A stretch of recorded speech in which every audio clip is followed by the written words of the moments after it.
संत रामपाल जी महाराज एक ऐसे महान संत जिन्होंने अपनी सतभक्ति, तत्व ज्ञान, करुणा और सेवा के बल पर समाज में नई मिसाल कायम की है। संत रामपाल जी महाराज की अगुवाई में उनके सभी सतलोक आश्रमों से समाज कल्याण के अद्भुत कार्यों ने समाज को सुनहरे भविष्य की एक नई उम्मीद दिखाई है। संत रामपाल जी महाराज से नाम दीक्षा लेने के बाद लाखों लोगों की लाइलाज बीमारियां जैसे कैंसर, एड्स आदि ठीक हुई। संत जी के ज्ञान से प्रेरित होकर उनके अनुयायियों ने लाखों यूनिट रक्तदान किया। संत जी ने लाखों बहन बेटियों का दहेज मुक्त विवाह करवाया।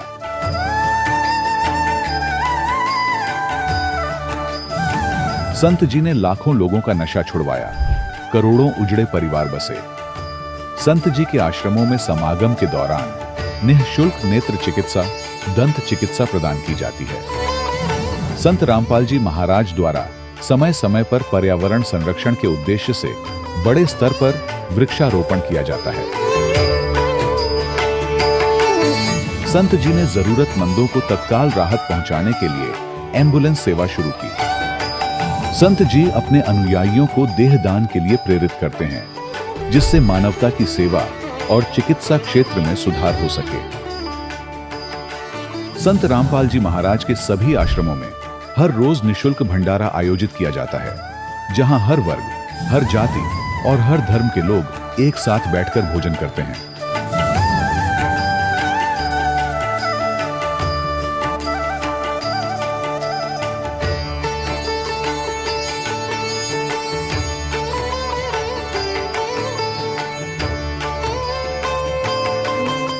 संत रामपाल जी महाराज की अन्नपूर्णा मुहिम ने गरीब और बेसहारा लोगों के जीवन में एक नई ऊर्जा और उम्मीद को जन्म दिया है।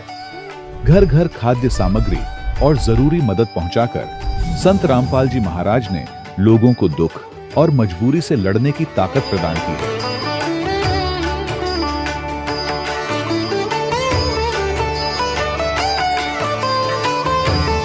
संत रामपाल जी महाराज द्वारा गरीब लोगों के लिए घर बनवाने का अद्भुत कार्य एक ऐसी मिसाल कायम कर रहा है जो सदियों सदियों संत जी की उदारता और दया भावना के तौर पर जाना जाएगा।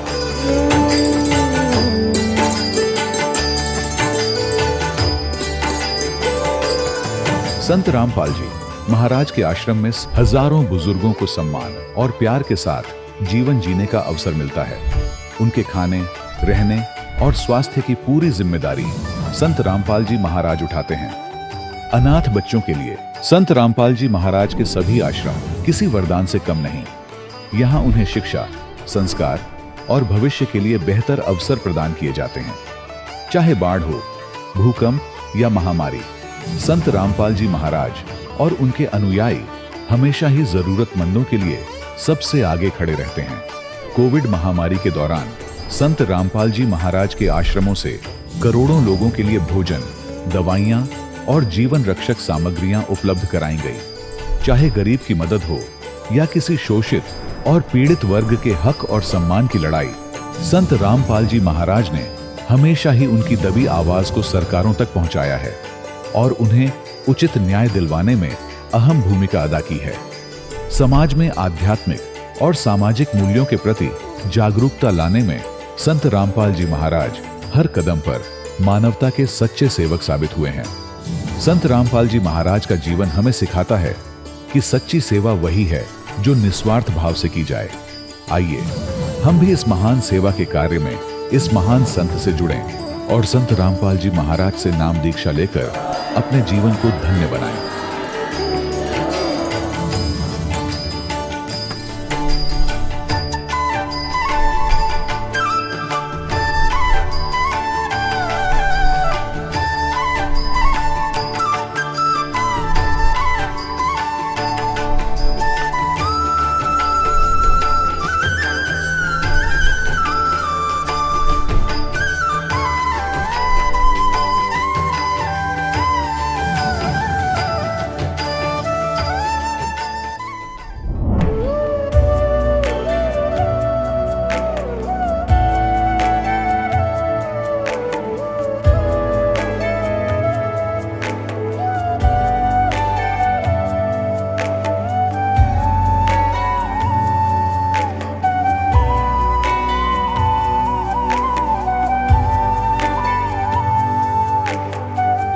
पूर्ण परमात्मा पाप कर्म दंड को भी काट सकता है। अभी तक जिस भी संत व महापुरुष से मिले उन्होंने यही बताया कि पाप कर्म फल भोगने से ही समाप्त होगा। वो प्रभु कौन है जो पाप कर्म को काट देता है, वो काल के बंधन से छुड़वा देता है। उसका क्या नाम है, पूजा की विधि क्या है? कृपया अवश्य सुनिए जगत गुरु तत्वदर्शी संत रामपाल जी महाराज के अमृत वचन। सत साहिब दर्शकों, प्रतिदिन लाखों मनुष्य काल चक्र रूपी चक्की में पिस जाते हैं, अर्थात मृत्यु को प्राप्त होते हैं। लेकिन दर्शकों, वेदों में प्रमाण मिलता है कि पूर्ण परमात्मा अपने साधक के सभी पाप कर्म काट सकते हैं और यदि उसकी मृत्यु हो चुकी हो तो उसे मृत्यु से वापस लाकर 100 वर्षों की आयु प्रदान कर सकते हैं। वेदों की यह बात आज सच होती दिखाई देती है। इनसे मिलिए ये है सुरेश जी, जो बैतूल मध्य प्रदेश के रहने वाले हैं। सुरेश जी का कहना है कि इनकी मृत्यु हो चुकी थी, लेकिन संत रामपाल जी महाराज ने इनकी आयु बढ़ा दी। दर्शकों, आइए जानते हैं आखिर सुरेश जी ऐसा क्यों कह रहे हैं। सुनते हैं सुरेश जी की कहानी उन्हीं की जुबानी। नमस्कार सर। नमस्कार जी। सर क्या नाम है आपका? सुरेश दास सर। सुरेश जी आप कहाँ के रहने वाले हैं? मध्य प्रदेश के बैतूल जिले से आठनेर तहसील के ग्राम चौगढ़ से हूँ जी। सर संत रामपाल जी महाराज से नाम दीक्षा आपने कब ली? सर मैंने संत रामपाल जी महाराज से दीक्षा 14/4/2011 को मैंने दीक्षा ली रामपाल जी महाराज से। सर संत रामपाल जी महाराज से नाम दीक्षा लेने से पहले आप क्या भक्ति साधनाएं करते थे? जी मैं संत रामपाल जी महाराज की शरण में आने से पहले मैं बचपन से ही भक्ति अध्यात्म में रुचि रखता था और मैं बचपन से ही गुरु की तलाश में था। तो मैंने करीबन 8-9 वर्ष की आयु में ही मैंने गायत्री जी से हमारे नज़दीकी ग्राम अक्कलवाड़ी, आठनेर तहसील का जो अक्कलवाड़ी ग्राम है, वहाँ पे गायत्री वालों का एक यज्ञ हुआ था। मैंने करीबन 25-30 साल गायत्री परिवार से मैंने नाम दीक्षा ले रखी थी और इतनी भक्ति करता था कि मैं करीबन प्रतिदिन 2-3 घंटे भक्ति करता था। और उनका जो मंत्र लेखन की पुस्तक थी वो भी मैंने करीबन 100-200 पुस्तकें पूरे गांव वालों की भी लिख करके मैंने जमा करी, जिससे मेरे परिवार में आर्थिक स्थिति की तंगी बढ़ते गई और परिवार में इतना कष्ट बढ़ गया कि हम खाने के लिए भी मोहताज हो गए। ऐसे ही फिर मैं गायत्री वालों के उन दीवालों के ऊपर लिखा करते थे कि पानी पियो छान कर और गुरु करो जान कर।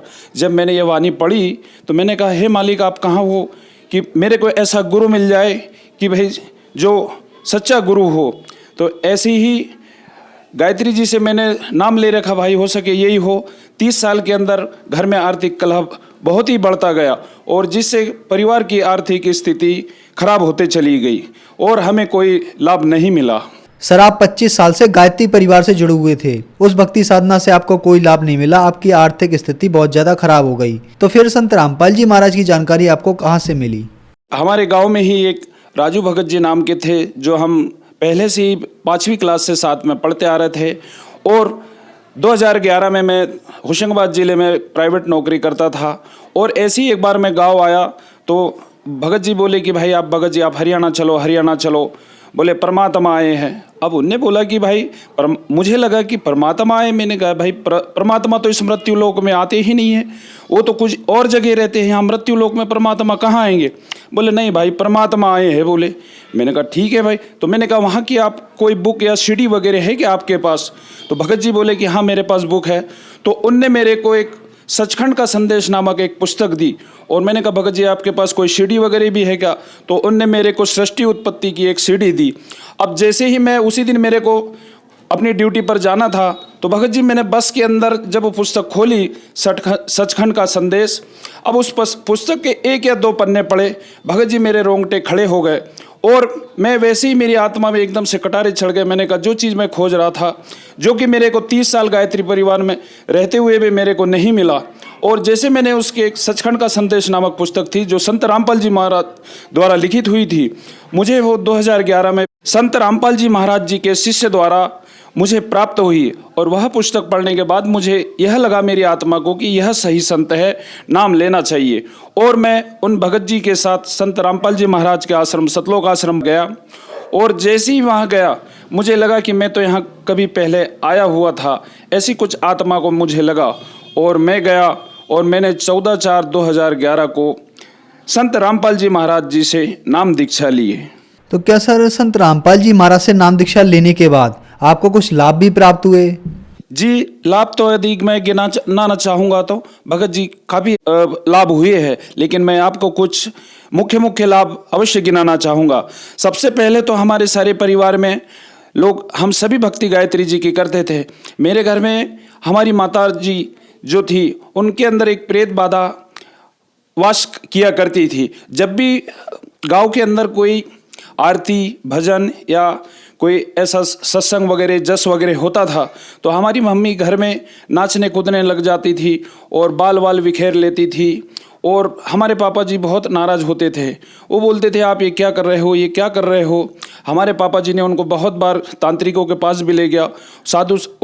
गाँव में जो ये साधु संत होते हैं जो घरेलू जो टोटके टामने वो जो प्रेत बाधा वगैरह होती है वो सुधारते हैं, उन लोगों के पास भी ले गया, जिनसे काफ़ी धन की हानि हुई और घर में आर्थिक स्थिति बहुत खराब हो गई। यह हमारी मम्मी को प्रेत बाधा, वो तो हम जब से जान रहे थे, करीबन मेरी भी उम्र 30-32 साल हो गई थी, लेकिन वो प्रेत बाधा ज्यों की त्यों बनी हुई थी। और मैं संत रामपाल जी महाराज जी के आश्रम में मैं और मेरा परिवार गया। इसके बाद मैं अपनी माता राम को भी संत रामपाल जी के आश्रम सतलोक आश्रम लेके गया और जिस दिन से उनको नामदान संत रामपाल जी महाराज जी से दिलवाया उस दिन से आज तक उनके शरीर में कोई प्रेत बाधा नहीं रही। और सर जी दूसरा लाभ ये था कि मेरी आर्थिक स्थिति बहुत खराब हो चुकी थी। जिस दिन से मैंने संत रामपाल जी महाराज जी से नाम लिया और भक्ति स्टार्ट की, उसी दिन से घर में इतने सुख होने चालू हो गए कि भगत जी अब क्या बताए।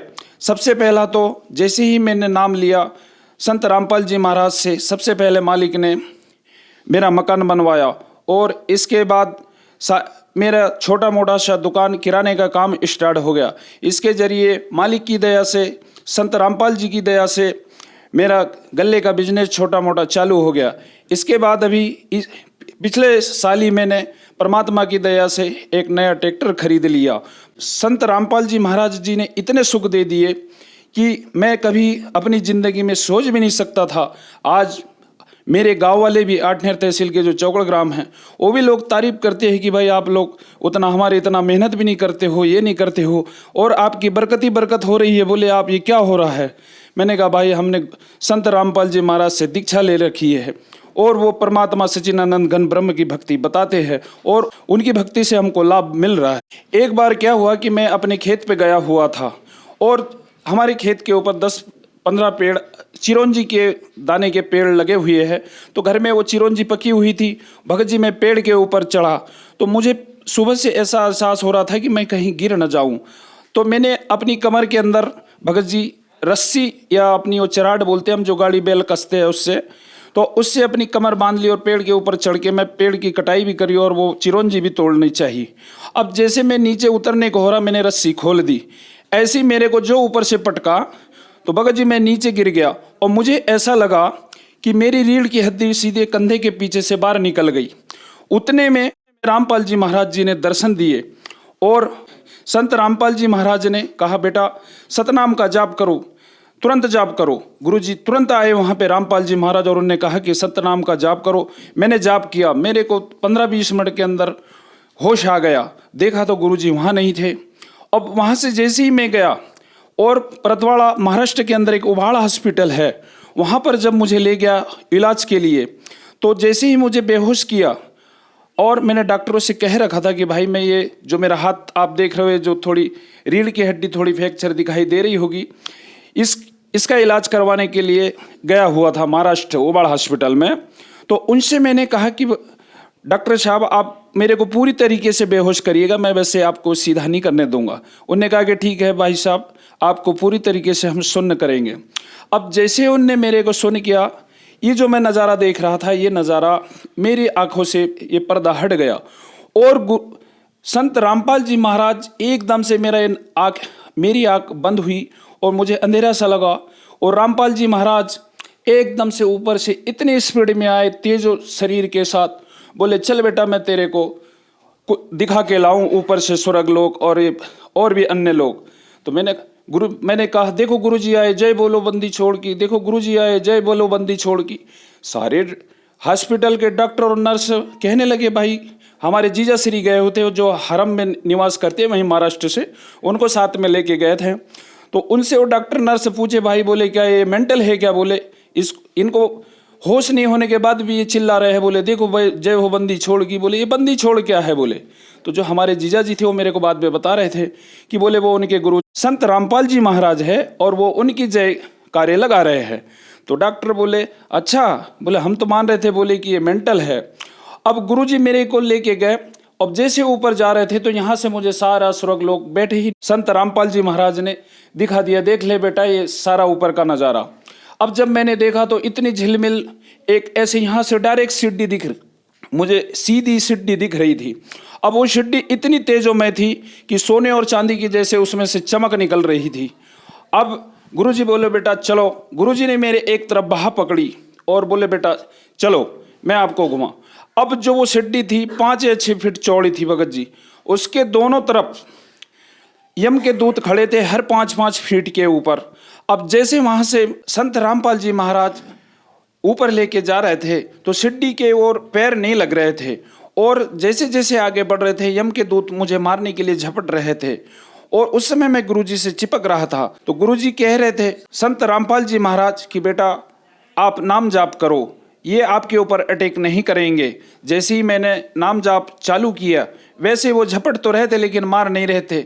जैसे तैसे ऊपर तक गुरुजी ने ऊपर ले गए, संत रामपाल जी महाराज ने वहाँ ले गए, मुझे यम के दूतों ने पकड़कर लाइन में खड़ा कर दिया। अब जब मैंने आगे देखा तो एक बॉयलर की तरह एक बहुत विशाल भयानक बॉयलर था और उसमें बहुत तेज अंगार जल रही थी। अब उस लाइन के सारे लोग उसी में जा रहे थे, मुझे भी पीछे लाइन में खड़ा कर दिया।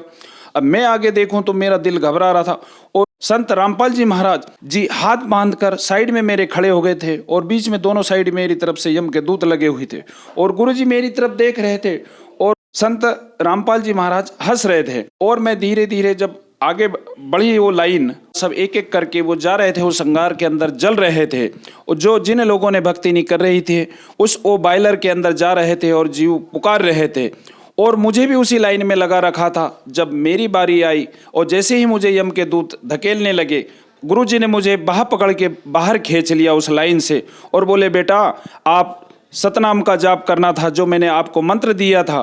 ठीक है, आज मैं यहाँ पर था तो आपको बचा लिया।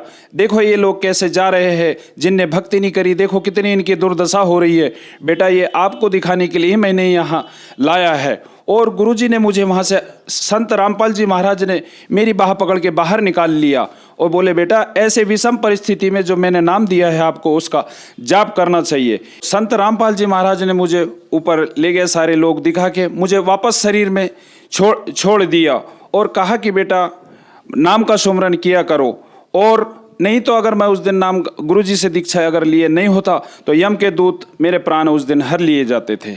आज मैं संत रामपाल जी महाराज की दया से आप लोगों के समक्ष सही सलामत और कोई ऐसे मुझे बीमारी, कोई ऐसे हाथ में दर्द नहीं है और एकदम सही सलामत आपके सामने खड़ा हूँ मैं। और मेरा सारा परिवार आज संत रामपाल जी महाराज की शरण में है और नाम दीक्षा लेकर आज भक्ति कर रहा है और सारा परिवार सुखी है। सर, संत रामपाल जी महाराज से नाम दीक्षा लेने के बाद आपको लाभ ही लाभ प्राप्त हुए, तो जो श्रद्धालु आज आपको देख रहे हैं आप उन्हें क्या संदेश देना चाहेंगे? सर मैं उनको संदेश तो क्या दे सकता हूं, लेकिन मैं मेरे जिले वासी और मेरे तहसील वासी जो आठनेर तहसील से रहते हैं, बैतूल जिले में रहते हैं, उन सभी से करबद्ध प्रार्थना करता हूं कि जो भी आज तक आपने ज्ञान सुना है वो शास्त्रों में प्रमाण नहीं है। मैंने भी आप ही की तरह 30 साल गायत्री में बिताए और भी अन्य पंथों में मैं जाते रहा, देवकीनंदन ठाकुर जी के भी पास जाते रहा, जिनने मुझे मैं और मेरी पत्नी दो के उनने 2500 रुपये बोले। मैंने जो सिवनी बिलेट देव में आए थे मैं उनके पास गया, उनने पैसे की मांग करी तो मैंने उनसे दीक्षा नहीं ली। उसके बाद से मैं हताश हो गया। फिर मुझे संत रामपाल जी महाराज की बुक मिली और मैंने इनसे नाम लिया। तो ऐसे ही मैं सभी भक्त समाज से आज करबद्ध प्रार्थना करना चाहता हूँ कि आप भी इन नकली धर्म गुरु संतों के चक्कर में ना पढ़ो। अपने पास परमात्मा के इतिहास गवाह है, उन सबको पढ़ो। और आज समस्त समाज जो जगत है सभी शिक्षित है और अपनी शिक्षा का उपयोग करके अपने शास्त्रों में सारे ज्ञान को जो रामपाल जी महाराज आज बता रहे हैं उसको मिलान करिए और रामपाल जी महाराज से भक्ति करके अपना जीवन सफल बनाइए। सर, संत रामपाल जी महाराज से नाम दीक्षा कैसे ले सकते हैं? जी, संत रामपाल जी महाराज के कई 12 या 13 टीवी चैनलों के ऊपर प्रतिदिन सत्संग चलता है। उसके नीचे पट्टियाँ चलती है जिसमें नामदान केंद्रों के नंबर दिए हुए हैं और भक्तों के कुछ नंबर दिए हुए हैं। आप जिस भी जिला हो या देश के अंदर रहते हो या प्रदेश के अंदर रहते हो, संत रामपाल जी महाराज का सत्संग चल रहा है, आप उन नंबरों पर फोन करके अपने ही जिले में आप संत रामपाल जी महाराज जी से दीक्षा प्राप्त कर सकते हो। धन्यवाद सर। सत साहेब जी। दर्शकों, अभी आपने सुने संत रामपाल जी महाराज से दीक्षा प्राप्त करके सुखी हुए भक्त के अनुभव। अब देखिए जगत गुरु तत्वदर्शी संत रामपाल जी महाराज के मंगल प्रवचन। एक धनी व्यक्ति था, सेठ था, साहूकार। उसने अपने ही मकान के आंगन में एक मंदिर बना रखा था और उस वही में लिख दिया पैड में, डायरी में, कि चांदनी 14 रात्रि के 12 बजे मंदिर के गुम्बज में इतने किलो चांदी, इतने किलो सोना और इतने नगद पैसे जमा कर रखे, दबा रखे। इसलिए कोड वर्डों में लिखते थे कि बच्चे कहीं गलती से कभी खोद बैठे, निकाल ना लें, मेरे जाने के बाद फिर ये प्रयोग कर लें। इसलिए चोरों के डर से वो ऐसे छुपा दिया करते थे। पहले बैंक नहीं होते थे। उस सेठ की मृत्यु हो गई अचानक। पिता के अंतिम संस्कार करके उन बच्चों ने फिर देखा कि पिता की लिखे लेख देखते हैं। उन्होंने वो डायरी देखी, उसमें लिखा था चांदनी 14 रात्रि के 12 बजे मंदिर के गुम्बज में इतना धन दबा रखे। तो उन बच्चों ने 2-3 दिन के बाद अपने पिता की क्रियाक्रम से निपट कर हफ्ते 10 दिन, 12 दिन, 15 दिन के बाद वो मंदिर का गुम्बज फोड़ दिया रात्रि के समय। उन्होंने सोचा पिता ने संकेत दिया है कि दिन में तो कोई देख लेगा, रात्रि में फोड़ियो। तो रात्रि में उन्होंने मंदिर का गुम्बज फोड़ डाला, उसमें कुछ नहीं था। उनको बड़ा अफसोस हुआ कि पिताजी तो हमें गलत गाइड करके हमें बहका गए और धन कहीं और दबा गए। अब उसको कैसे खोजेंगे, गया हाथ से, बहुत धन था। बुरी तरह रो रहे हैं। कुछ दिनों के बाद उसके पिता का कोई मित्र सेठ आया। बच्चों ने अपनी समस्या उसके सामने रखी कि अंकल ऐसे ऐसे समस्या आ गई है, हमारे पिताजी ने झूठ बोल दिया, पैसा कहीं और छुपा रखा है, हम गुम्बज में लिखा है, गुम्बज में तो पाया नहीं, हमने मंदिर भी फोड़ दिया। तब उस सेठ ने कहा कि मुझे दिखाओ कहाँ लिखा है। उसने लेख देखा कि चांदनी 14 रात्रि के 12 बजे मंदिर के गुम्बज में इतना पैसा। तो उसने कहा बेटा इस गुम्बज को बनाओ यथावत, जैसे था वैसा ही बना दो, फिर बताऊंगा कहाँ पर है, और चांदनी 14 आने दो। 10-5 दिन के बाद वह चांदनी 14 आनी थी, वो वैसा ही गुम्बज बना दिया चांदनी रात्रि में। और गुम्बज की छाया आंगन में जहाँ थी और उसके घर पे, वो जमीन वहाँ खुदवाई के ये निशान लगा दिया, यहाँ खोदो। वो ज्यों का तो धन पा गया। तो ये नकली सारे गुम्बज फोड़नीय थे, स्थान का पता नहीं था। तो इनको इन कोड वर्डों का, सदग्रंथों के कोड वर्डों का ज्ञान नहीं हुआ। तो वस्तु कहाँ ढूंढे, कहाँ किस विद लागे हाथ, एक पलक में पाइए बेदी ले लो साथ। तो ये दास इन सदग्रंथों का जानकार बना के, तत्वदर्शी संत बना के कबीर भगवान ने आप उसके बच्चों के लिए भेज दिया। अपने आत्माओं अविलंब काम करो यू, कहते हैं समझा है तो सर दर पाओ और भौर नीरे ऐसा दाव। तो ये गरीबदास जी कहते हैं, गरीबदास ये वक्त जाते रोग इस पैरे न, हाथ से मानो शरीर छूट गया, भक्ति यथार्थ मिली नहीं, तो फिर रोया करोगे इस समय को। कहते हैं मानुष जीवन दुर्लभ है, मिले न बारंबार, और तरवर से पत्ता टूट जा वो फिर नहीं लगता डार। अब जो प्रसंग चल रहा है हम आते हैं उसी पर कि परमात्मा की परिभाषा क्या है और काल किसे कहते। तो ये प्रसंग पूरा हुआ कि यथार्थ भक्ति कौन सी है, और वो स्थान एक ऐसा है जहाँ जरा मरण नहीं होता। वहाँ जाने के बाद प्राणी फिर लौटकर कभी संसार में नहीं आते। और वहां जरा और मरण नहीं है, वृद्ध अवस्था और मृत्यु नहीं है। और यहाँ दोनों डेफिनेट है, मृत्यु भी है और वृद्ध अवस्था भी है। लंबी उम्र होगी तो वृद्ध अवस्था है, बीच में मर गया तो 100 पहाड़ टूट जा परिवार के ऊपर, कमाने वाला एक का था, बच्चों का क्या होगा, हुआ तो वृद्ध अवस्था तो बूढ़ी मौत होगी। कहने का भाव ये है, जब तक हम परमेश्वर की शरण में नहीं आते तब तक हम काल की रेंज में रहते हैं, और जब हम कबीर भगवान की शरण में आ जाते हैं हम काल की रीत से बाहर हो जाते हैं। फिर उसका विधान हम पर लागू नहीं रहता, हम परमेश्वर की शरण में आ जाते हैं। और समर्थ की शरण में जो आ जाता है उसको फिर बाहर का व्यक्ति दुखी नहीं कर सकता, उसको स्वयं पता होता है कि इस आदमी के इस शरणागत को छेड़ दिया तो ये तेरा बक्कल तार देगा। तो इसी प्रकार हम समर्थ की शरण में आ गए हैं। आप कबीर भगवान वो समर्थ है, वो कादर परमात्मा है, उसकी शरण में आ गए। उसकी शरण ना त्यागना, इतना ध्यान अवश्य रखना। छोटा मोटा कष्ट भी आपको होता है नाम लेने के बाद, तो ऐसे समझना जैसे एक बिल्ली बच्चे उत्पन्न करती है और 2-4 दिन के बाद उन बच्चों को दूसरे घर में ले जाती है, क्योंकि वहां वो ये देखती है कि कहीं तेरे बच्चों को यहाँ खतरा ना हो जा। और इस बात से उसके बच्चे भी परिचित होते हैं कि हम अपनी माँ के संरक्षण में हैं, और वो उनको जबान अपने मुख से पकड़ती है। उसके तीखे दांत होते हैं बिल्ली के, तीखे, और उनको पकड़ती है।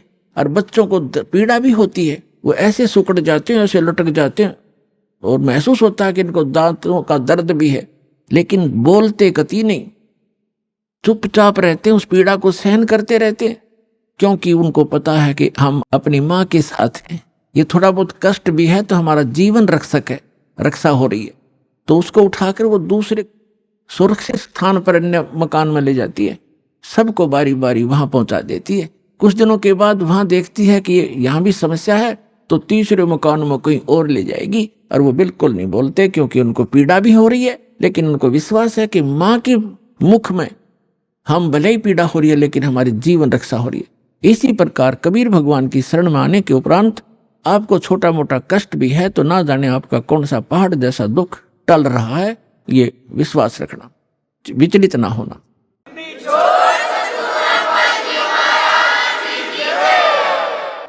यह प्रसंग चल रहा है कि धर्मदास जी ने कहा था कि हे भगवान, यहाँ कितनी सुविधा दे रखी है भगवान ने, और इसको आप काल कह रहे हो। परमात्मा ने कहा, धर्मदास, जैसे कसाई बकरे पालता है, उन बकरे और बकरियों के लिए वो कितनी सुविधा करता है, जिसकी अच्छी सेल होती है, एक बहुत बड़ा चरागाह बनाता है, उसको हायर करता है या मोल लेता है, और उसके अंदर शेड डालता है, झोंपड़ी डालता है बकरों को गर्मी और सर्दी से बचाने के लिए। उसमें जगह जगह तालाब बनाता है, छोटी छोटी तलैया सी, उनको पानी से भर कर रखता है, उनके लिए घास फूस वहां व्यवस्था कराता है। उस सारी व्यवस्था को देखकर वो भोले प्राणी ये समझ बैठते हैं कि हमारा मालिक, हमारा स्वामी कितना दयालु है, हमारी कितनी केयर टेक रखता है, सारी सुविधाएं प्रदान करता है, हिंसक पशुओं से बचाता है, चारों तरफ से बाड़ लगा देता है, और अंदर वृक्ष हैं, झाड़ बोझड़े हैं, घास फूस है, गर्मी से बचने के लिए शेड है, सर्दी से बचने के लिए व्यवस्था शेड है। तो वो इस सारी व्यवस्था को देखकर वो मान बैठते हैं कि जो हमारा ये स्वामी है बड़ा दयालु है, ये परमात्मा है। और जब वो कभी उनके बीच में आता है तो वो सारे उसको प्यार देने के लिए उसके चारों तरफ कोई ऊपर को पैर फैलाता है अपने सीने से लगाने के लिए, और वो उसको चाटते हैं प्यार से, जीभ से चाटना चाहते हैं, उनको एक विशेष रिगार्ड देने के लिए।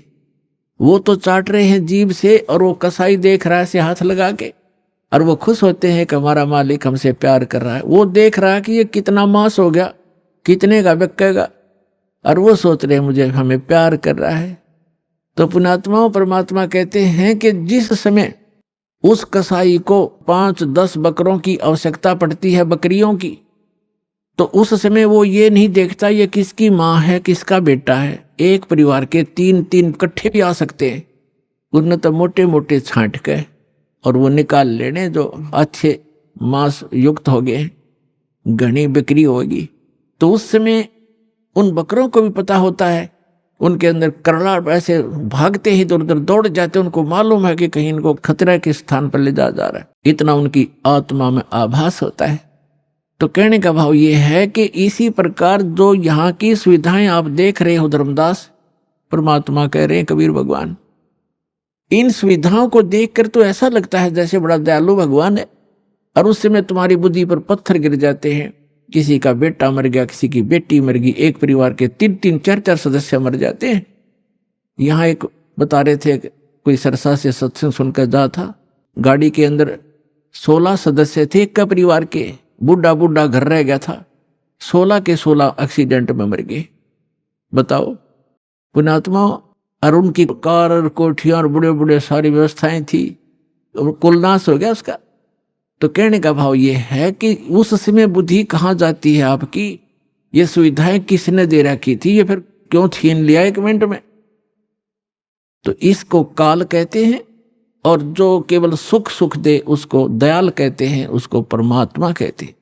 आप इसको परमात्मा मान बैठे हो, लेकिन ये परमात्मा नहीं है।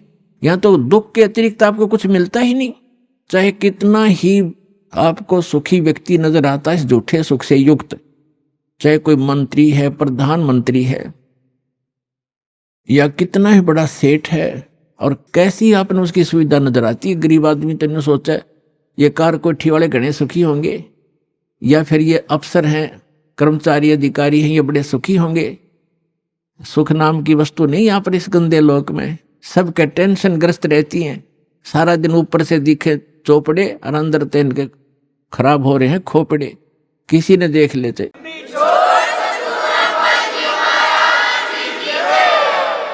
सभी टेंशन लिए फिरते, तो वो टेंशन लेस स्थान जो प्लेस है वो सतलोक है, उसको सुख सागर कहते। अपना आत्मा परमात्मा आप तक पहुंचने के लिए अब कैसी कैसी लीला करता है। मैं रोवत हूं सृष्टि को, सृष्टि रोवे मोहे, गरीबदास इस वियोग को समझ न सकता कोई। जो जन मेरी शरण है ताका हूं मैं दासे, गेल गेल लाग्या फिरूं हूं जब तक धरती आकाशे। पुण्यात्मा परमात्मा कहते हैं जो मेरी एक बार शरण में आ गया उसको मैं छोड़ूंगा नहीं, उसके साथ रहूंगा। ठीक है, उसका दुर्भाग्य है वो जो यहां से निकल नहीं पा रहा, फिर भी परमात्मा इतना दयालु है, आपके पीछे पीछे फिर रहा है। अपना आत्मा विचार करो, एक ही परिवार में ये पुस्तक आपको प्राप्त हुई या टीवी सुनने को प्राप्त हुआ, एक परिवार के 4-5 सदस्य हैं, जिनमें से 3 को ये ज्ञान समझ में आ गया, उनकी इच्छा बनी हम नाम लेंगे, दीक्षा लेंगे, कल्याण करवाएंगे। उन्होंने दीक्षा ले ली, प्रतिदिन अपना नित्यनियम आरती श्रमणी और सारा कुछ कर रहे हैं, मंत्र कर रहे हैं, सत्संग में भी आ रहे हैं। और बाकी शेष 2 हैं वो बिल्कुल सोचते भी नहीं, कहते हैं तो भी नो के तुम ही कर लो, तुम ही पार हो जाना, हम तो फिर देख लेंगे। अब फिर क्या देख लेंगे, गद्दा बने पाछा तो कुम्हार देखेगा, आप क्या देखोगे? कड़म मारेगा लठ, 2.5 मन का बोरा होगा कमर के ऊपर, फिर देख लेंगे। अब देखना अब है, ज्ञान समझो और सतलोक आश्रम के अंदर आओ और कल्याण कराओ। अगर समझदार हो तो देखना चाहते हो,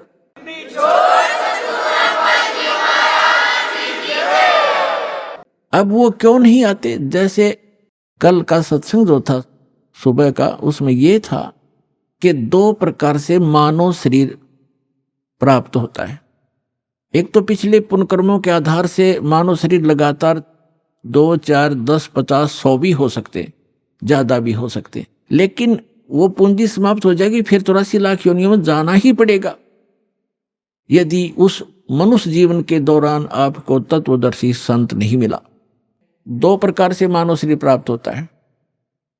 एक तो बता दिया आपको पूर्व जन्मों से, जैसे परमात्मा सन 1398 में सतलोक से चलकर आए थे, 1518 तक 120 वर्ष इस धरातल पर रहे, काशी के अंदर बनारस में जुल्हे के कार्य करते रहे और अपने बच्चों को एक समय में एक एक हजार स्थान पर प्रकट होकर परमात्मा ज्ञान सुनाया करते थे, उनको लाभ देते थे, आशीर्वाद देते थे, सुख हो जाता था। वो मंत्र जाप करते थे।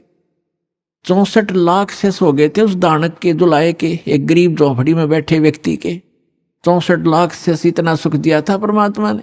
तो उस समय आपको चार्ज कर गया भगवान, कबीर भगवान, और उससे आपके मनुष्य जीवन होते हुए आ रहे 64 लाख शेष थे उस टाइम। 64 लाख। ना कोई मीडिया था, ना कोई माइक स्पीकर था। वो परमात्मा असंख्य रूप बना सकता है। तो जिस कारण से उसने आप सभी को चार्ज किया, आपके मनुष्य जीवन होते हुए आ रहे हैं, और आप पूजाएं भले ही दूसरी करते रहे, लेकिन पूर्व जन्म की बैटरी चार्ज थी आपकी, आपसे आपको सुख मिलते रहे। फिर भी कोई दुख कर्म का आता है तो आप इधर उधर भागते रहे, कोई मंदिर में, कोई गुरुद्वारों में, कोई पहाड़ों पर, कोई गुफाओं में, या किसी संतों की खोज करते रहे। उससे लाभ कुछ नहीं होना था आपको। और दूसरी प्रकार के जो व्यक्ति हैं, आपको बताया कि जैसे एक तो 84 लाख सभी प्राणियों के शरीरों में से गुजर के निकल के एक मानव शरीर टर्न वाइज मिलता ही मिलता है, स्त्री या पुरुष का। तो जो ऐसे 84 लाख योनियों से निकल कर आए हैं, वो काल के पक्के हैं, वो काल की फर्द में चढ़ गए, वो काल की रजिस्ट्री में है। अब वो भक्ति नहीं कर सकते। एक परिवार में 3 नाम ले चुके हैं, सच भक्ति कर रहे हैं, उनको समझा रहे, वो ठीक ठीक तुम कर लो। ये भी शुक्र है कि वो उनको मना नहीं करते, नहीं तो वो काल के दूत उनको भी मना कर दे, तुम भी नहीं जाओगे, ऐसा नहीं कर दोगे। ऐसा बताया परमात्मा ने कि जैसे ये कोयल क्या करती है, कोयल पक्षी है, ये अपना अलग से घोंसला बना करके अंडे उत्पन्न नहीं करती, क्योंकि उसके अंडों को काग खा जाते हैं, छोड़ते नहीं। इसलिए वो एक चतुरता, ऐसा फार्मूला अपना रखा उसने, जैसे मादा कौवी ने अंडे उत्पन्न किए घोंसले में, और वो जाती है चुग्गा चरने इधर उधर, वो देख लेती है कि चलेगी काफी दूर, तो उसके घोंसले में अपने अंडे उत्पन्न कर देती है। अब जो कौवी आती है वापस, वो असमंजस में पड़ जाती है कि कौन से मेरे हैं, कौन से दूसरे हैं। तो वो इस असमंजस में उन चारों के चारों की ही परवरिश करना प्रारंभ कर देती है। और जब वो बच्चे उत्पन्न होते हैं तो एक जैसा कलर होता है, कोई पहचान नहीं होती उनकी, बिल्कुल सेम टू सेम रहते। और वो कोयल उस पर नजर रखती है घोंसले पर कि अब ये कितना उड़ारी भर रहे हैं, कितनी दूर तक जा सकते हैं। तो तब वो दूसरे दूर पेड़ पर बैठ के अपनी बोली बोलती है, कुहू कुहू की आवाज लगाती है। जो कोयल के बच्चे होते हैं उनको प्रभाव होता है उनका, वो एकदम ऐसे ऐसे देखते हैं। जब वो फिर बोलती रहती है तो उड़कर वो अपनी माँ की बोली के से आकर्षित होकर अपनी माँ की तरफ उड़कर चल पड़ते हैं। अब कौवी उनके पीछे पीछे उड़ती है कि मेरे बच्चे गए। कोयल आगे उड़ जाती है, दूर वृक्ष पर बैठकर फिर कुहू कुहू करती है, वो बच्चे फिर वहां से उड़कर आगे भाग लेते। अब कौवी ये सोचती है ये तो गए सो गए, तेरे कहीं पिछले बच्चे रह गए, उन पर कोई आपत्ति ना आ जाए, उनको संभालूं, आकर के वो वापस आ जाती है। तो कहने का भाव ये है कि उस घोंसले में 4 बच्चे थे, 2 कोयल के 2 काग के। कोयल वालों के वहां बोली असर कर गई, काग वालों के वहां में भी नहीं, वो देख नहीं रहे, वहीं बैठे आराम से। तो इसी प्रकार समझना, जो परमात्मा के पूर्व जन्म के संस्कारी बच्चे हैं, संस्कारवश एक ही घर में जन्म भी है, जो काल वाले हैं वो नहीं मानेंगे, और जो कोयल के बच्चे हैं वो सतलोक आश्रम में जल्दी आ लेंगे, ज्यादा देर नहीं लगाएंगे।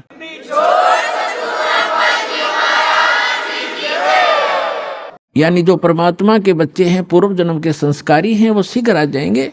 परिवार के परिवार आ रहे हैं, वो सारे के सारे कोयल के हैं, भले ही वो काल के घोंसले में यहाँ यानी से लोक में जन्म हो गया। परमात्मा ने अपने बच्चों को, एक जैसी क्रिया थी पहले, तो अब बदल जाएंगी, एकदम चेंज हो जाएंगी सब क्रियाएं, भक्तों जैसे लक्षण हो जाएंगे। तो इस प्रकार तो क्या बताते हैं परमात्मा, जो जन मेरी शरण है ताका हूं मैं दासे, गेल गेल लाग्या फिरूं जब तक धरती आकाशे। परमात्मा कबीर भगवान जिसमें यहाँ आए हुए थे पृथ्वी पर जो प्रत्येक युग में एक लीला करते हैं, जिसका वेद भी प्रमाण करते हैं, जिसके वेद भी साक्षी हैं कि भगवान ऐसी लीला किया करता है।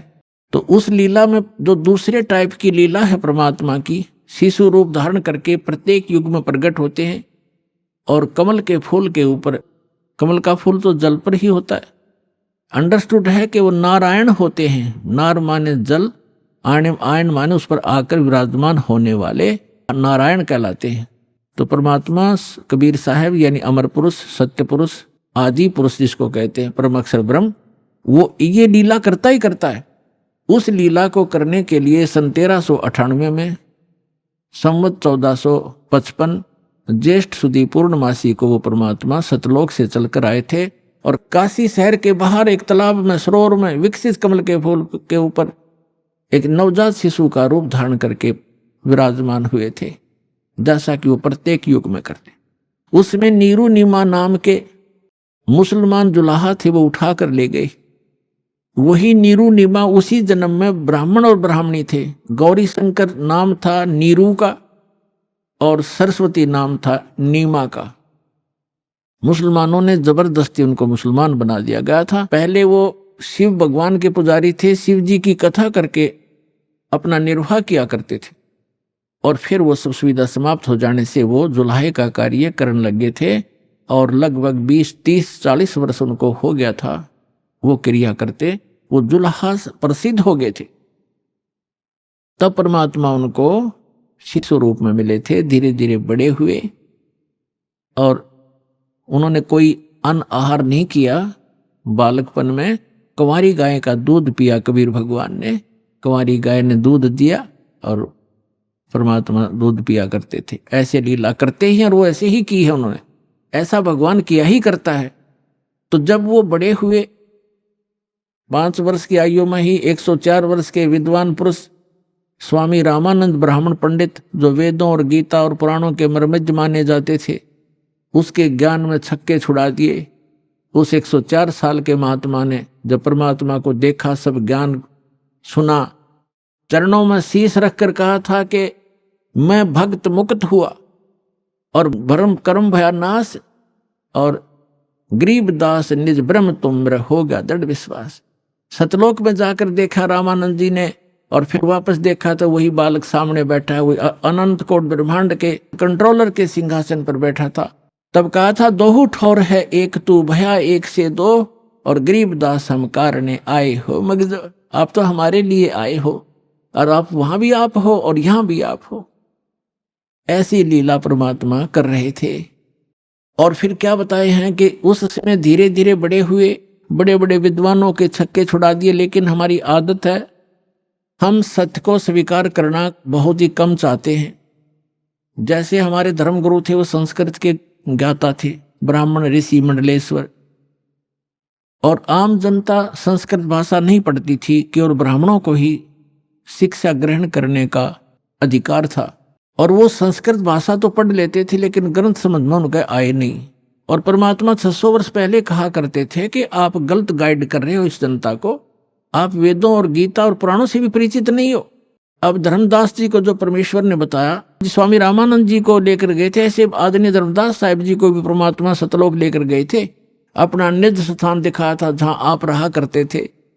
जब वापस छोड़ा तब धर्मदास जी ने पूछा कि हे भगवान, फिर इसका मतलब तो ये है कि ये वेद और ये कतेब, 4 वेद हैं, 4 ही मुसलमान इस्लाम धर्म की कतेब मानी जाती हैं। जैसे अपने 4 वेद हैं हिंदुओं के, ऋग्वेद, यजुर्वेद, सामवेद, अथर्ववेद, और इस्लाम धर्म की माने जाते हैं तौरात, जबूर, इंजिल और कुरान। ये कतेब कहते हैं, इनको वेद कहते हैं। तो धर्मदास जी को पता चला कि सचमुच भगवान तो वो है, साकार है, और ये है वो परमात्मा, ये है वो स्थान। और ये सभी हमारे धर्मगुरु कहते हैं कि ये विष्णु जी सर्वशक्तिमान है, सर्वश्रेष्ठ है, सबके पालन करता है, सबके उत्पत्ति करता है, यह विनाशी है। और परमात्मा ने धर्मदास जी की वार्ता कराई ब्रह्मा विष्णु महेश जी से, और उन्होंने खुद बताया कि नहीं भाई, हमारी भी जन्म मृत्यु होती है, हम अविनाशी नहीं है। अब जैसे कोई व्यक्ति यदि किसी तहसीलदार को या एसडीएम को और अपने मित्रों में ये कहता ये कमिश्नर है, और जब एसडीएम से पूछा जाएगा क्या आप कमिश्नर हैं, वो कभी झूठ नहीं बोलेगा। वो बुद्धिमान व्यक्ति है, बकवास नहीं चला करती, तो स्वयं बताएगा नहीं जी मैं तो एसडीएम हूं, और कमिश्नर तो बहुत बड़ी पावर होती है। तो ऐसे जब भी इन अधिकारियों से हम मिलते हैं तो ये सच्ची बताया करते। अभी आपने सुने संत रामपाल जी महाराज के मंगल प्रवचन। आइए अब सुनते हैं संत रामपाल जी महाराज से नाम दीक्षा लेकर सतभक्ति करके अद्भुत लाभ प्राप्त करने वाले अनुयायी के विचार। दर्शकों, ये कहानी है बजरंगी शर्मा जी की, जो बिहार के रहने वाले हैं। वह पहले नकली कबीर पंथ से जुड़कर उनके द्वारा बताई गई भक्ति साधना कर रहे थे। लेकिन बजरंगी जी को ऐसा क्या अनुभव हुआ कि एक कबीर पंथी संत को छोड़कर उन्होंने दूसरे कबीर पंथी संत की शरण ग्रहण की। साथ ही हम जानेंगे बजरंगी जी के जीवन में आए उन बदलावों के बारे में, जिनकी वजह से इनका विश्वास संत रामपाल जी महाराज पर पूरी तरह से दृढ़ हो गया। आइए सुनते हैं बजरंगी जी के जीवन परिवर्तन की कहानी उन्हीं की जुबानी। नमस्कार सर। नमस्कार सर, आपका क्या नाम है? मेरा नाम डॉक्टर बजरंगी शर्मा। सर, आप कहाँ से आए हैं? महादेवपुर प्रखंड रयौन और जिला बांका बिहार से आए हुए हैं। सर, आप क्या काम करते हैं? होम्योपैथी डॉक्टर से हूँ। सर, संत रामपाल जी महाराज जी से आपने नाम दीक्षा कब ली? 2 फरवरी 2013 में। संत रामपाल जी महाराज जी से नाम दीक्षा लेने से पहले आप क्या भक्ति साधना करते थे? मैं पहले पुराना कबीर पंथ समाज में था। बचपन से ही जब मुझे होश आया तो कई गुरु के शरण में मैं गया। इलाहाबाद के अभिलाष साहब थे, उनसे बहुत दिन तक नाम दीक्षा लेकर के भक्ति करते थे हम। इसके बाद फिर दूसरा पंथ कबीर साहब के पंथ से ही, पुराना कबीर पंथ से समाज से था, और धर्मस्वरूप साहब उनसे भी थे, और कोई 2-3 ठो नाम था जिससे हम नाम दान लेकर भक्ति कर रहे थे। सर, इतनी सारी भक्ति करते करते आपको क्या लाभ हुए? वो पहले तो मुझे कोई लाभ नहीं दिखाई पड़ रहा था। कबीर साहब के नाम पे हम तो रह रहे थे, लेकिन वहाँ रहते हुए भी मुझे रुचि नहीं था। लेकिन फायदा कुछ नहीं मिला और नुकसान ही नुकसान मिला। समय नहीं मिलता था हमारे शरीर में, माथे में। हम डॉक्टर होम्योपैथ का रहते हुए कई दवाई खाए, लेकिन संत रामपाल जी महाराज के शरण में आने से पहले मेरे सर में इतना भयंकर दर्द उठता था जिसको मैं कुछ बता नहीं पाता था। मैं दवाई खाता था, लेकिन दर्द समाप्त लगता था कि मेरा दर्द फट जाएगा माथा। लेकिन संत रामपाल जी महाराज के शरण में आने के बाद कुछ दवाई नहीं खाता हूँ, वे स्वयं ही समाप्त हो गया है। सर, पहले ही आप कबीर पंथ में भक्ति कर रहे थे और संत रामपाल जी महाराज भी कबीर पंथी हैं, फिर अचानक संत रामपाल जी महाराज के शरण में कैसे आए फिर आप? जी, मैं बचपन में सुनता करता था, पुस्तक में पढ़ते थे कि सत्संग में था इंगला पिंगला सुषमना खोजो। फिर सुनते थे कि जब तक गुरु मिले ना साचा तब तक करो 10 पाचा। तो ये तलस लगा था कि तत्वदर्शी संत कौन होते हैं। संत पुस्तक में हम पढ़ते थे कि तत्वदर्शी संत कौन होते हैं, उनके जब तक नामदान नहीं मिलेगा तब तक मुक्ति नहीं होगी। ये ललक था पहले से मन में, इसी के होश में तलाश में था परमात्मा, सच्चा परमात्मा कौन है। फिर वहाँ से सत्संग के कार्यक्रम में जिला कोऑर्डिनेटर का भार पुराना कबीर पंथ में मुझे ही दिया गया था। तो उसमें बीच में हमको संत रामपाल जी महाराज का एक पर्ची मिला जिसमें अवश्य जानिए लिखा हुआ था। उस पर्ची को मैंने देखा, उसमें सारे प्रश्न को मैंने पढ़ा। पहले भी हम सुनते थे कि अक्षर पुरुष पेड़ है, निरंजन बाकोदार, त्रिदेवा शाखा है, पात रूप संसार। लेकिन जब ये समझते थे, समझने के बाद भी देखे कि परमात्मा संत रामपाल जी महाराज के बारे लिखे हुए हैं, ये 13 प्रश्नों का उत्तर जानने के लिए चैनल पर कार्यक्रम होता है। वो पर्ची को मैं लेके आया और उनको पढ़ करके चैनल पर सत्संग सुनना शुरू कर दिया। और सत्संग सुनते सुनते फिर संत रामपाल जी महाराज के शरण में आए और नामदान लेके भक्ति करना शुरू किए। सर, उस पर्ची में ऐसा क्या लिखा था कि आपके जीवन में बदलाव आया, फिर आप संत रामपाल जी महाराज जी के शरण में आए? उसमें लिखी किस बात से आप प्रभावित हुए? उसमें मैं देखा कि मुक्ति पाना चाहता है तो तत्वदर्शी संत कौन है, कैसा है, कहाँ है, उनको जानने के लिए कार्यक्रम देखें और सुने। इस तत्वदर्शी संत की खोज में ही संत रामपाल जी महाराज के शरण में मैं आया। सर, और भी बहुत सारे कबीरपंथी संत हैं, आप भी अभिलाष दास जी से जुड़े हुए थे, फिर आपने गुरु धर्मस्वरूप जी को जो पूर्णिया बिहार से हैं उनको भी गुरु बनाया, फिर आप संत रामपाल जी महाराज जी के शरण में आए। तो सर, आपको ऐसी कौन सी बात अलग लगी कि संत रामपाल जी महाराज जी के शरण में आप आए?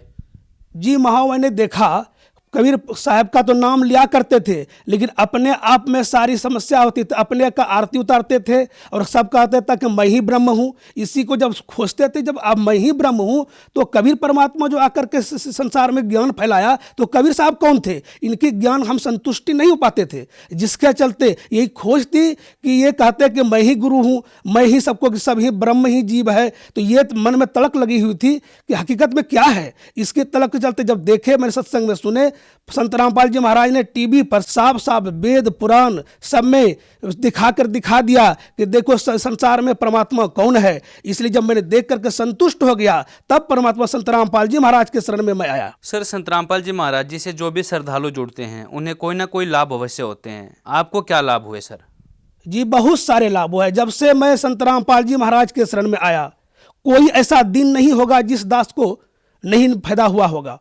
पहला मैं फायदा बताना चाहता हूं कि मेरा एक साथी है मेरे गांव के, वो हम बाइक से चल रहे थे और ऐसा कुछ काम था जो कि हम 11 बजे रात में कुछ अंधेरे में आ रहे थे मोटरसाइकिल से, और वही बाइक चला रहा था, मैं पीछे बैठा था और आगे का मोटरसाइकिल पीछे का चक्का पंक्चर हो गया।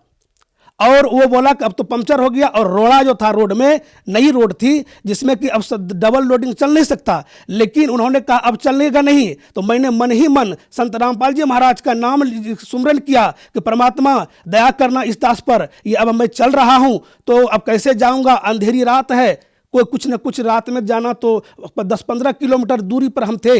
जब ऐसा मैंने सुमरन किया अपने आप में अंदर में, उनको कहा भाई आप बाइक चलाओ। तब देखो कैसे एक परमात्मा की क्या लीला होती है। चलो जो होगा देखा जाएगा, लेकिन गाड़ी लेके चलो। तो वो गाड़ी लेके वहां से चले, हम अपने गांव पर आए, गांव में खाना खाए और फिर तुरंत उसमें रात में ही हम दूसरे जगह, मेरा एक मकान था वहां 1 बजे रात में जाना था, और पंप से हवा दी, हाथ वाला पंप से जो साइकिल में हवा देते हैं, और देख के चले। तो फिर वो आराम से चले गए, पंचर मेरा समाप्त हो गया। फिर सुबह वो आया, बोला चलो पंचर बना देता हूं, चूंकि उसको पंचर का दुकान है।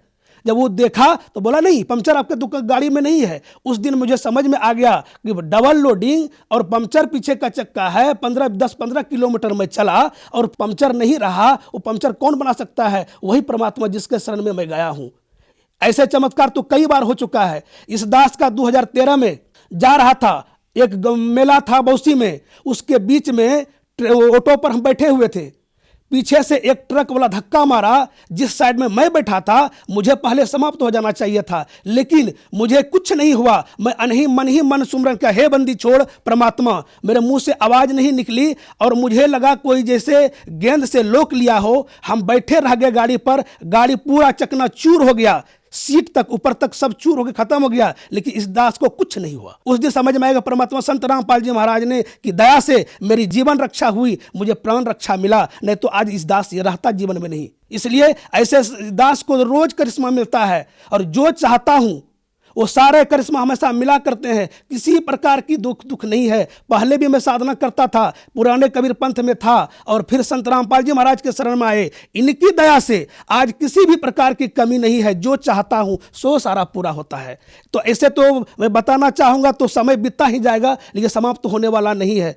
ऐसे रोज मेरे पास अब जो चाहता हूं मैं, कल किसी को कुछ करना होता है, संत रामपाल जी महाराज की दया से इस दास को मुझे कोई चिंता नहीं है। मेरी चिंता संत रामपाल जी महाराज को है। वो कैसे व्यवस्था करते हैं, कैसे क्या करते हैं, नहीं करते हैं, वो उनके हाथ में मैं सौंप दिया हूं। ये दास के साथ कई घटना ऐसा गुजरा हुआ है। और मैं नशा भी करता था। मैं पहले पुराना पंथ में रहते हुए हमको तो ये आसज छोड़ने के बाद मैं चाहता था कि नशा मैं छोड़ दूं, लेकिन छोड़ नहीं पाता था। भांग का नशा था मुझे, सुहाना खूब खाते थे, खैनी खाते थे, गुल खाते थे, लेकिन मैं चाहने पर कई दिन ऐसा छोड़ देता था कि मैं नशा नहीं करूं। तो उस समय मुझे लगता था कि मैं भक्ति कर रहा हूं, लेकिन मुझे कोई फायदा नहीं हो पा रहा है, मन कंट्रोल नहीं होता है। मैं चाहने के बाद भी नशा नहीं छोड़ पाता था। लेकिन जब मैं आश्रम तक आया, यहां तक मैं नशा लेके आया था, पास में था, यहां गेट पर आने से पहले मैंने सारे नशा को छोड़ के बाहर में फेंक दिया और संत रामपाल जी महाराज के से नामदान लिया, और परमात्मा का जैसे आशीर्वाद मिला उस दिन के बाद आज तक नशा की इच्छा भी नहीं होती है। वो नशा कहां चला गया मुझे पता ही नहीं है। सर, आपने बताया कि आप बहुत ज़्यादा नशा करते थे और छोड़ना भी चाहते थे, लेकिन नशा नहीं छोड़ पा रहे थे। लेकिन संत रामपाल जी से जुड़ने के बाद आपका नशा सिर्फ नाम दीक्षा लेने से, मंत्र जाप करने से ही छूट गया। तो सर ऐसी कौन सी शक्ति है संत रामपाल जी महाराज जी में कि नाम दीक्षा लेने से ही आपका नशा छूट गया? वो संत रामपाल जी महाराज जो नाम दान देते हैं वो शास्त्र प्रमाणित है, वो परमात्मा ही है, इसलिए उनके नाम में ऐसी पावर है, वो जिनके ऊपर दया कर देते हैं, नशा क्या कुछ भी चाहे वो छूट सकता है, इसलिए उनके नाम में ऐसी शक्ति है, ऐसी मंत्र देते हैं वो मंत्र के जाप के प्रभाव से मन वृत्ति को बदल देता है और सारी नशा छूट जाती है। सर एक बात बताइए, आज के समय में सरकार भी बहुत सारे ऐसी संस्था खोलती है जिससे नशा छुड़वाया जा सकता है, लेकिन सफलता बहुत कम मिल रही है। संत रामपाल जी महाराज पूरे विश्व को नशा मुक्त करने में क्या सहयोग दे सकते हैं? जी, संत रामपाल जी महाराज जो है वो परमात्मा है और वो चाहे तो कुछ भी कर सकते हैं, जिनके उनके नियम पे चलते हैं, उनका सारा नियम है। जो उन संत रामपाल जी सर के शरण में जो आते हैं उनको पहले तो नशा त्याग देना पड़ता है, जितनी बुराइयां हैं, दहेज लेना, दहेज देना और किसी की अन्य उपासना करना, सारे चीज छुड़ा करके बुराई कर देते हैं। ये संत रामपाल जी महाराज ही ऐसे हैं जो कि इस देश को नशा मुक्त कर सकते हैं और अन्यथा संभव हमको नहीं लगता है, कोई कर ही नहीं सकता, क्योंकि संत रामपाल महाराज आदमी नहीं है, मानव नहीं, वो परमात्मा है। परमात्मा जो चाहे वो कर सकते हैं, मुख्य काम तो यही है। और ये ही चाहेंगे तो इनके शरण में जो जो आता है वो नशा को त्याग देता है और नशा त्याग करके वो सारी बुराइयों को छोड़ देता है। और बिना इससे ये ही चाहेंगे तो पूरे विश्व को ये क्या कहते हैं नशा मुक्त अभियान को चला करके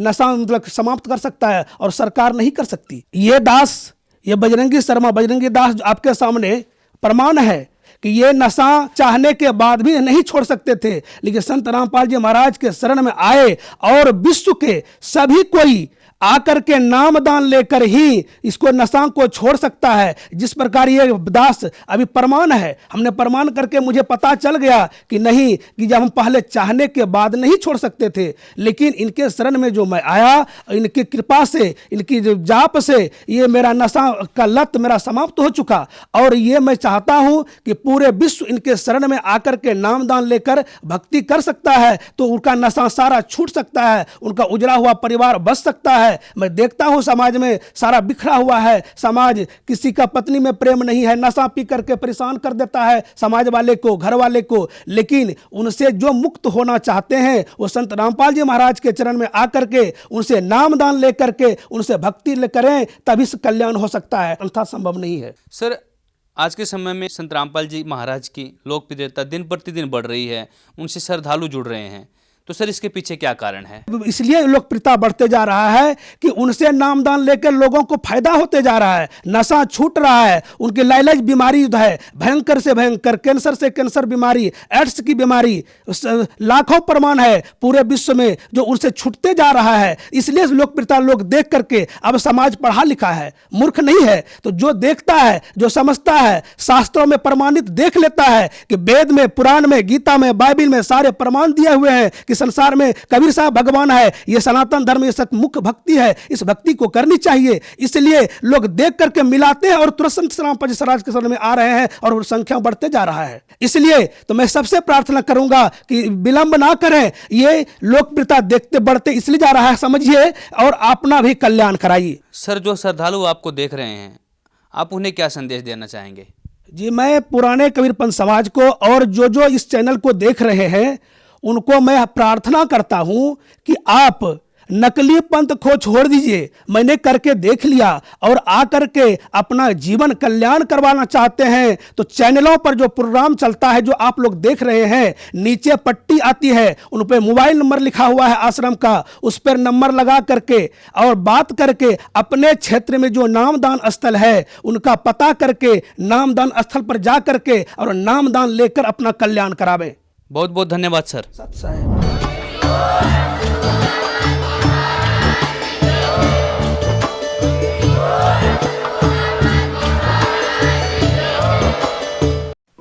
आप सुन रहे थे जगत गुरु तत्वदर्शी संत रामपाल जी महाराज के मंगल प्रवचन। अधिक जानकारी के लिए संपर्क करें।